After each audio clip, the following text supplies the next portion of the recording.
이사야서 53장 말씀은 예수 그리스도에 대한 예언입니다. 이사야는 주전 700년의 사람입니다. 예수님 탄생하시기 전 700여 년쯤의 사람이에요. 그런데 그 이사야 선지자를 통해서 창세 때부터 약속하신 메시아, 구원의 주님이죠. 신약의 헬라 말로는 그리스도라 했고 우리말로는 구원의 주님이라 했습니다. 그 메시아 구원의 주님을 보내주시겠다고 예고를 하셨어요. 말씀한 대로 창세기 3장 15절부터 예고하셨지만은 이사야서 53장에 와서 더 구체적으로 확실하게 예언을 하셨습니다. 1절에서 3절까지는 그리스도께서 멸시받으실 것을 예고하셨습니다. 예수님이 이 땅에 오셔서 대접받지 못하고 멸시를 받으실 것을 예고하셨어요. 자, 우리가 저런 것을 누가 믿었느냐? 여호와 팔이 누구에게 나타났느냐?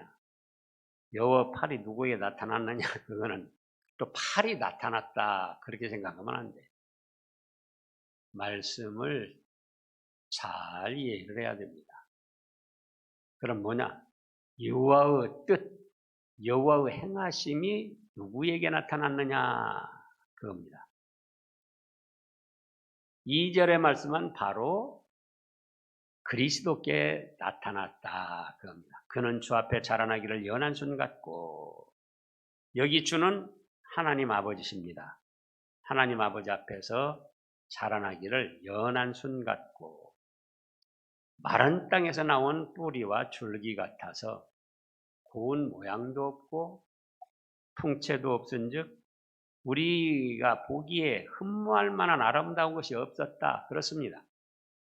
우리가 있다고 말씀하잖아요. 하나님의 아들 구세주 예수님께서 이 땅에 오시는데 좀 왕의 가문에 오시든지 당시 최고 대제사장의 가문, 서기관의 가문에 오실 수도 있는데 어디로 오셨습니까? 가난한 목수 요셉의 가정으로 오셨어요. 그러니까는 풍채도 없고 고운 모양도 없고 내놓을 만한, 자랑할 만한, 흠모할 만한 그것이 아름다운 것이 없었다 그 말씀이에요. 그런데 태어나시기 700년 전 얼마나 까마득한 세월인데 그때 이미 예수님이 그렇게 사람들에게 아름답게 보이지도 못하고 흠모할 만한 그런 내놓으라는 것도 없이 가난한 목수 요셉의 집에 초라하게 오실 거를 말씀하셨고 그대로 이루어졌습니다. 그래서 3절에 그는 멸시를 받아 사람들에게 버림받았으며 간고를 많이 겪었으며 질고를 하는 자라 여러 가지 고생을 많이 했다는 거예요. 마치 사람들에게 그에게서 얼굴을 가리는 것 같이 멸시를 당하였고 우리도 그를 귀히 여기지 아니하였다. 그래서 우리 예수님이 하늘 보좌 내놓고 이 땅에 오셨지만 사실은 이렇게 멸시천대를 받으실 것을 말씀하셨고 그대로 멸시천대를 받으셨던 겁니다. 4절부터 보면은 6절까지 둘째 대지로 그리스도 예수님께서 우리 죄를 담당하시기 위하여 희생하실 것을 예고하셨습니다. 4절에 그는 실로 우리의 질고를 지고 우리의 슬픔을 당하였거늘 자기 자신께서 무슨 몸에 불완전한 것이 있어서 질병과 고통을 당한 것이 아니고 또 잘못한 것이 있어서 슬픔을 당한 것이 아니고 바로 우리의 질고를 지고 우리의 질병 고통을 짊어지시고 또 우리 슬픔을 대신하여 당하여 주셨다. 그런데도 우리는 생각하기를 뭐라고 생각합니까? 그거 말이야. 자기가 잘못해가지고 징벌받아서 하나님께 맞고 고난당한 것이지 뭐 대적값 때문에 그랬겠어? 나의 질병의 고통 때문에 그랬겠어? 그렇게 외면하고 무시를 한다는 거예요. 실제로 그렇게 됐죠. 5절에 그러나 5절, 6절 말씀이 핵심 말씀인데요. 그러나 그가 찔림은 우리의 허물 때문이요. 그가 상함은 우리의 죄악 때문이라. 그가 징계를 받음으로 우리는 평안을 누리고 그가 책정에 맞음으로 우리는 나음을 받았도다. 예수님이 오시기 전 약 몇 년 전이라고요?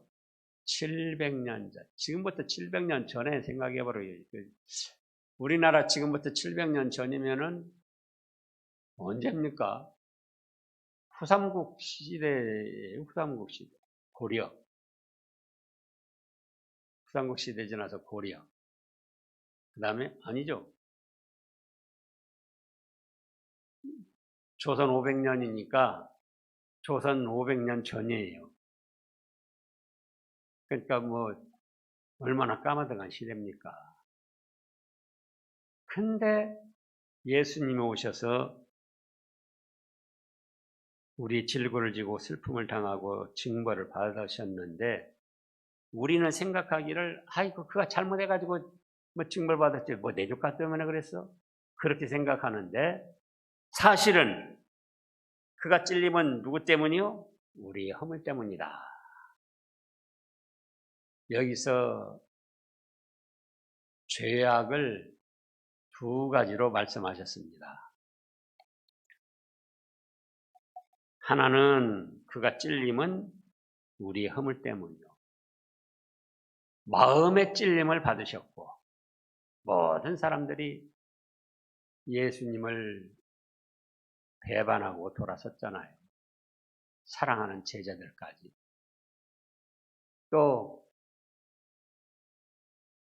십자가에 못 박히는 찔림을 당하시고 옆구리 창으로 찔림을 당하시고 가시면류관에 찔림을 당하셔서 머리에서 피가 줄줄 흐르시고 근데 그렇게 찔림은 자기가 잘못해서 자기 어떤 실수로 뭐 힘이 약해서 당한 것이 아니시고 바로 우리의 허물 때문에 그런 찔림의 고통과 형벌을 당하셨다는 거예요. 무엇 때문에요? 우리의 허물. 허물이 뭐냐? 허물이 뭐라고 그랬습니까? 알지 못하는 가운데 지은 죄. 죄는 죄인데 알지 못하는 가운데 지은 죄다 그거예요. 자, 레위기 4장을 보겠습니다. 레위기 4장 22절입니다. 레위기 4장 22절.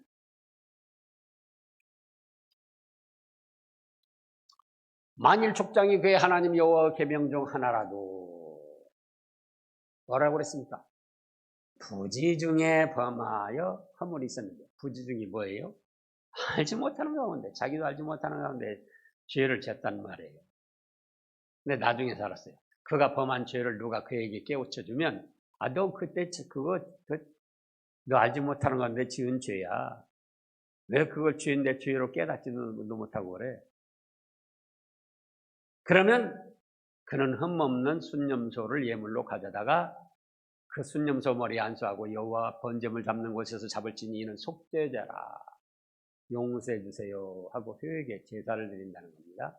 25절 제사장은 그 속죄 제물로 피를 손가락에 찍어 번제단은 돌들에 바르고 그 피는 번제단 밑에 쏟고 그 모든 기름은 화목제 제물로 기름같이 제단 위에 불사를 지니 이같이 제사장이 그 범한 죄에 대하여 알지 못하는 가운데 지은 죄에 대하여 그를 위하여 속죄한즉 그가 사함을 얻으리라. 27절입니다. 만일 평민의 한 사람이 여호와의 계명 중 하나라도 부지 중에 범하면 십계명이 있고 율법 613가지가 있습니다. 그거 다 아는 사람이 없죠. 그러니까 부지 중에 죄를 짓는다 그 말씀이죠. 그러면 그거는 허물이라. 또 자기는 알지 못했어요. 그런데 제사장이나 서기관이나 또는 목사가 그 범한 죄를 깨우쳐 줍니다. 그건 죄다. 잘못한 거다. 그러면 흠없는 암염소를 끌고 와서 그 범한 죄로 말미암아 그걸 예물을 삼아 속죄 제물로 드려서 회개의 제사를 드려서 용서를 받는다는 겁니다. 그 다음에 레위기 5장 2절입니다. 레위기 5장 2절 만일 누구든지 부정한 것들 곧 부정한 들짐승의 사체나 부정한 가축의 사체나 부정한 고충의 사체를 만졌으면 부지중이라고 할지라도 알지 못해서 그랬다 할지라도 그 몸이 더러워져서 허물이 있을 것이요. 만일 부지중에 어떤 사람이 부정에 닿았는데 그 사람은 부정이 어떤 부정이든지 그것을 깨달았을 때는 허물이 있을 것이라. 그래서 알지 못하는 가운데 지은 죄를 허물이라고 명하셨습니다. 또 레위기 5장 17절부터 보면은요. 레위기 5장 17절 만일 누구든지 여호와 계명 중 하나를 부지중에 범하여도 허물이라. 벌을 당할 것이다. 아이고 모르고 그랬어요. 아니고 모르고 범한 것도 죄다. 벌을 당할 것이다. 허물이다. 벌을 당할 것이다. 그래서 알지 못하는 가운데 지은 죄를 허물로 하시고 그가 찔림은 우리의 허물로 인함이요 그가 상함은 우리의 죄악 때문이라. 죄악은 뭡니까? 그러면 알면서도 지은 죄를 말하는 거예요. 이건 잘못된 거다. 이건 죄다. 그런데 고집을 부리면서 죄가 아니라고 우겨대고 죄를 안 지은 것처럼 합리화를 시키고 또 죄인 줄 알면서도 별 수 없어. 살아가려면은 뭐 이런 정도는 어쩔 수 없어. 어떤 사람은 얼마나 깨끗해? 그러면서 죄를 짓는 거예요. 또 계획적으로 더 나아가서 계획적으로 악감을 가지고 그런 죄를 짓는 것을 오늘 말씀에서는 바로 그냥 죄악이라 그러셨습니다.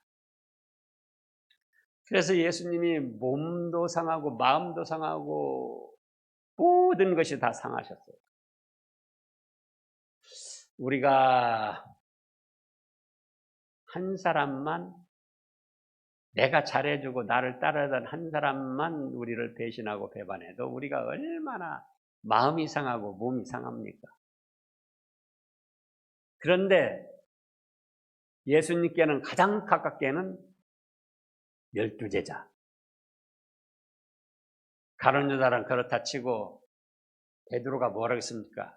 다 주를 버릴지라도 나는 죽을지언정 주를 버리지 않겠습니다. 호언장담하던 베드로도 3번이나 부인을 했잖아요. 그 사랑의 사도 요한도 예수님을 모르는 척하고 호산나 다윗의 자손이여 하고 만세 부르고 찬송하고 하던 그 많은 사람들이 다 등을 돌리고 십자가에 못 박으소서 십자가에 못 박으소서. 그때 얼마나 마음이 상하셨겠어요. 그래서 저도 이따금 배반하지 않아야 될 사람들이 배반하고 배신할 때 예수님을 생각하는 거예요. 예수님은 정말 잘못한 것이 하나도 없으신데 온 세상 사람들이 그렇게 헌장담하던 제자들까지도 다 배반하고 돌아섰는데 그때 얼마나 외로우셨고 마음이 상하셨고 고달프셨겠습니까?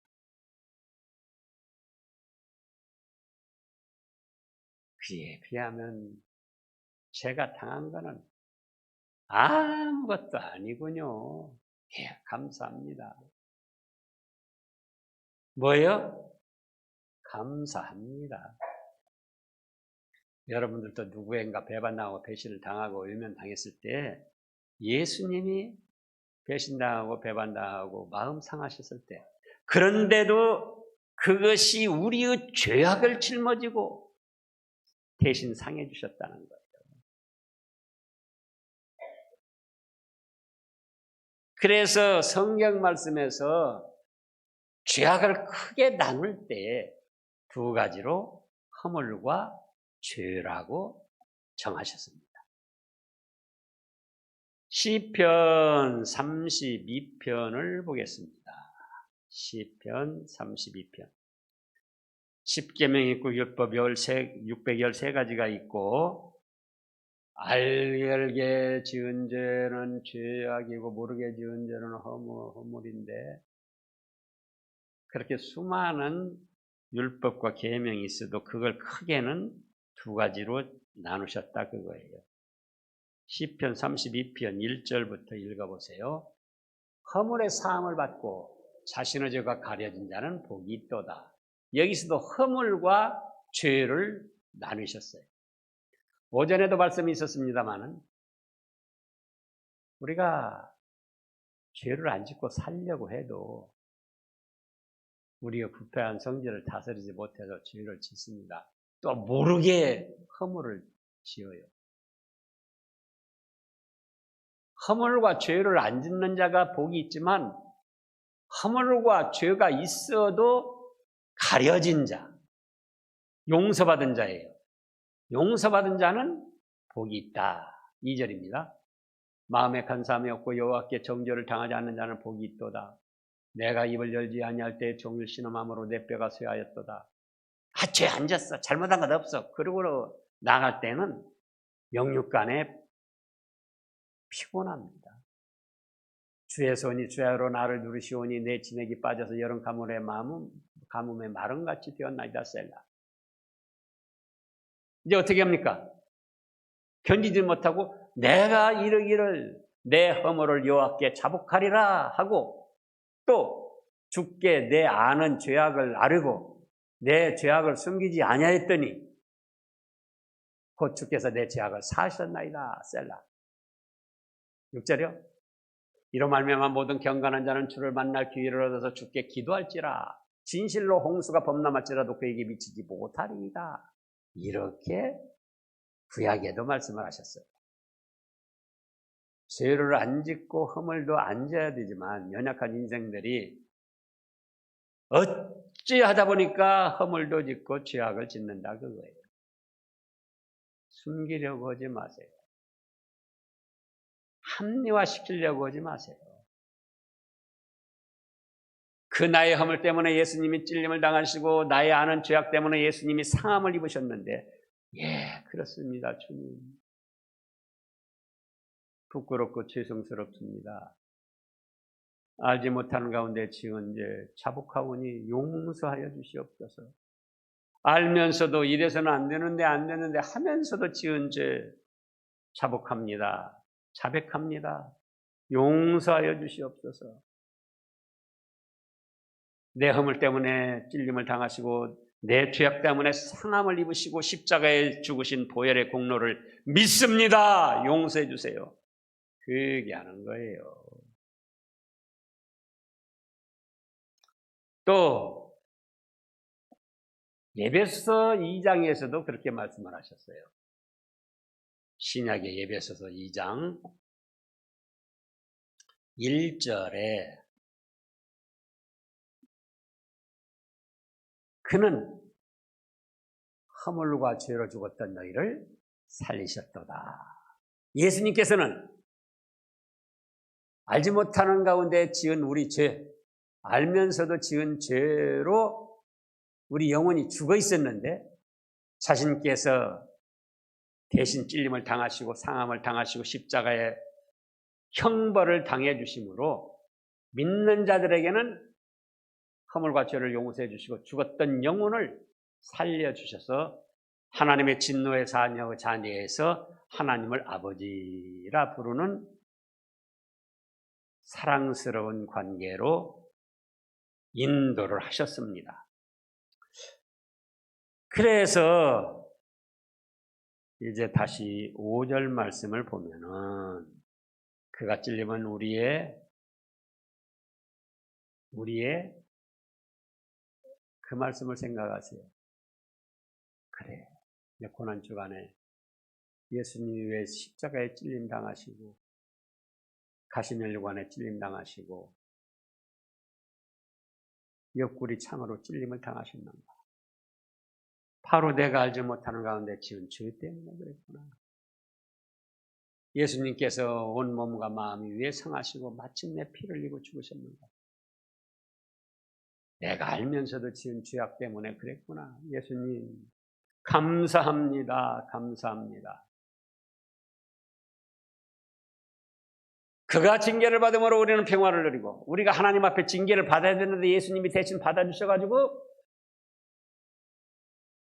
하나님 아버지라 부르는 평화로운 관계가 됐다. 그가 책찍에 맞음으로 우리는 영육간의 죽음에 이르는 질병에서 나음을 받고 새 생명을 얻었습니다. 책찍이 가죽끈 책찍에다가 끝에 낚싯바늘 같은 것이 달려있고 또 쇠구슬, 뾰족뾰족한 쇠구슬이 달려있어요.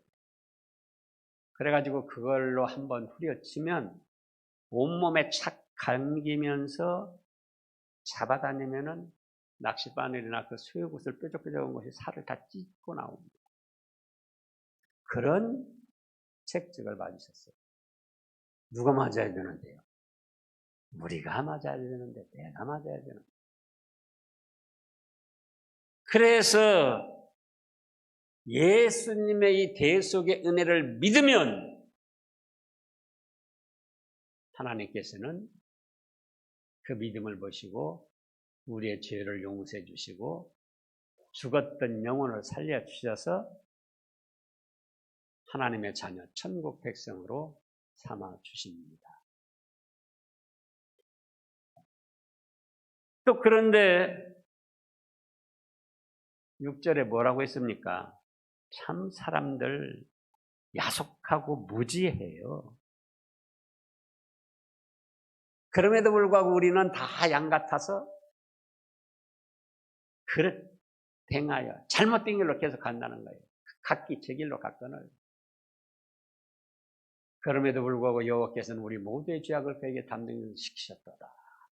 그래서 막 내 맘대로 하고 싶을 때 저 말씀을 생각하세요. 그가 찔리면 나의 허물이 우리 허물이요. 허물 때문이요. 그가 상함은 우리의 죄악 때문이요. 그가 징계를 받음으로 내가 평화를 누리고 그가 책찍에 맞음으로 나는 나음을 입었는데 그럼에도 불구하고 내가 계속 나하고 싶은 대로만 내 뜻대로만 하려고 하면 되겠는가?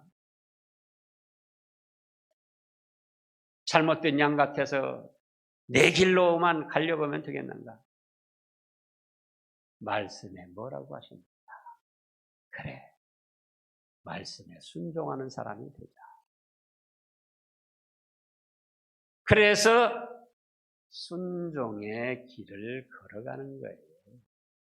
그것이 참된 고난주간을 맞이하고 보내는 것이고 부활의 영광에 참여할 수 있는 자격이 되는 겁니다. 그래 이제 7절에서 9절, 10절까지는 그럼에도 불구하고 예수님이 단마음으로 그 고난을 당하셨습니다. 무슨 마음으로요? 단마음으로. 달게 받으셨어요. 자, 이제 7절 말씀부터 보면은 그가 곤욕을 당하여 괴로울 때에도 그의 입을 열지 아니하였으며 마치 도수장으로 끌려가는 어린 양과 털 깎는 자 앞에서 잠잠한 양같이 그의 입을 열지 아니하였도다. 우리가 얼핏 생각하면은 그 양을 털을 깎을 때 그게 과연 가만히 있을까? 근데 실제로 보고 또 우리가 이 어떤 영화 같은 데서도 보잖아요.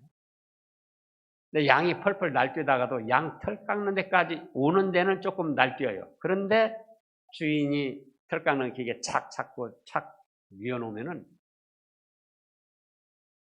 그렇게 깎아대는데 저 어렸을 때 머리 깎을 때 굉장히 아프고 막 싫어하고 몸부림쳤는데 지금은 안 그러지만 양도 그게 뭐 사람이 사정 봐줘가면서 옵니까? 그냥 털 깎는데 잠잠해요. 다 깎아주면 그때는 펄딱 뛰어가지고 일어나서 막 나가는. 그렇게 찔림을 당하시고 멸시천대 상함을 받으시는데도 털 깎는 자 앞에 잠잠한 양같이 입을 열지 아니고 단마음으로 받으셨어요. 우리가 이 땅은 그러잖아요. 저도 그런 경험을 많이 했어요. 아들, 딸 키울 때도 그렇고 손자, 손녀들도 그렇고 그들이 아플 때 어쩌죠? 내가 차라리 아팠습니다. 그리고 저 애기들, 저 손자들은 아프지 않았어요. 그리고 또 저도 아픈 때가 있습니다. 그런데 제가 집사람한테도 말을 안 해요. 왜죠? 다른 사람 근심 걱정 안 시킨다고. 내가 차라리 아프고 말지. 그게 뭐죠? 그게 사랑이에요, 사랑. 예수님이 그런 사랑을 우리에게 베풀어 주시는 거예요. 내가 차라리 너희 죄값 대신 징벌을 당하고 찔림을 당하고 상함을 당할지언정 그래, 나는 그걸로 만족하다. 그래서 털 깎는 자 앞에 양처럼 잠잠하셨고 8절에는 그는 곤욕과 신문을 당하고 끌려갔으나 그 세대 중에 누가 생각하기를 그가 살아있는 자들을 땅에서 끊어지면 마땅히 형벌을 받을 내 백성의 허물 때문이라 하였으려. 그렇게 깨달은 사람이 없었다는 거예요. 근데 우리는 이미 알고 말씀을 통해서 또 받고 은혜도 받았는데 우리가 그걸 깨닫지 못하면은 우리는 짐승만 또 못한 거예요.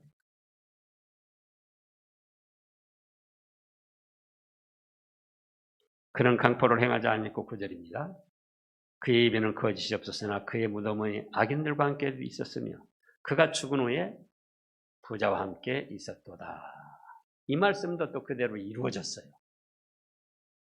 마태복음 27장을 보겠습니다. 악인들처럼 병들들에게 막 쇠뭉치 가지고 칼 차고 와가지고 예수님을 잡아가고 그러나 죽어서는 부자와 함께 되었다. 그 말씀. 마태복음 27장 57절입니다. 마태복음 27장 57절. 저물었을 때 아리마대 부자 요셉이라는 사람이 왔으니 그도 예수의 제자라. 빌라도에게 가서 예수의 시체를 달라 하니 이에 빌라도가 내주라 명하거늘 요셉이 시체를 가져다가 깨끗한 세마포로 싸서 바위 속에 판 자기 새 무덤에 넣어두고 큰 돌을 굴려 무덤 문에 놓고 가니 거기 막달라 마리아와 다른 마리아가 무덤을 향하여 앉았더라. 새로 판 바위 속에 판 새 무덤. 바위 속에 판 새 무덤은 부자들만이 할 수 있는 거예요. 그래서 57절에 보면은 저물었을 때의 아리마대의 부자 요셉이라는 사람. 그래서 예수님 탄생하시기 전 700여 년 전에 예수님이 세상에 태어나시는데 멸시천대 받으실 것이고 우리 죄값 대신 십자가 처형을 당하실 것이고 그러면서도 사랑으로 단일게 받으셨고 또 죽으신 다음에 시신은 아리마대 부자 요셉이 바위 위에 새로 판 무덤, 부자들만이 가질 수 있는 그런 무덤에서 장사되었습니다. 그래서 하나님의 말씀은 성경에 기록된 그대로 이루어졌고 앞으로도 그대로 이루어질 것입니다. 그래서 우리가 말씀 중심의 참된 믿음의 길을 걸어가야 하는 것입니다. 기도하겠습니다. 주님 감사합니다. 그렇습니다. 예수님이 찔림은 우리의 허물 알지 못하는 가운데 지은 죄 때문이에요. 예수님이 상하심은 우리가 알면서도 지은 죄악 때문입니다. 예수님이 징계를 받으심으로 하나님의 진노의 자리에 있던 저희가 하나님을 아버지라 부르는 평화로운 관계가 되었고 예수님이 채찍에 맞으심으로 우리는 죽음에 이르는 사망에 이르는 지옥에 이르는 질병에서 생명을 얻었습니다. 감사합니다. 어떤 사람들이 생각하는 대로 그 예수님 자기 죄 때문에 형벌받아서 그랬지 그런 어리석고 망령된 생각하지 않게 하시고 이 고난주간을 당해서 내 죄값 때문에 희생당하신 예수님의 사랑과 은혜를 생각하며 경건하게 두 주간을 보낼 수 있도록 은총 베풀어 주시옵소서. 또 그런 가운데 몸이 불편한 권속들 주님의 십자가 은혜를 믿고 의지하며 도우심을 구해서 회복될 수 있게 하시고 마음의 어두운 그림자, 영의 캄캄함이 있는 권속들 자기 자신의 어리석음을 깨닫고 발견할 수 있게 하시고 주님의 대속의 은혜를 입어서 밝은 영의 세계에 들어갈 수 있게 하여 주시고 이런 모양 저런 모양으로 수고하고 보고온 짐진 권속들 예수님께 맡겨서 쉼을 얻을 수 있도록 은총 베풀어 주시옵소서. 예수님의 이름으로 감사 기도드리옵나이다. 아멘.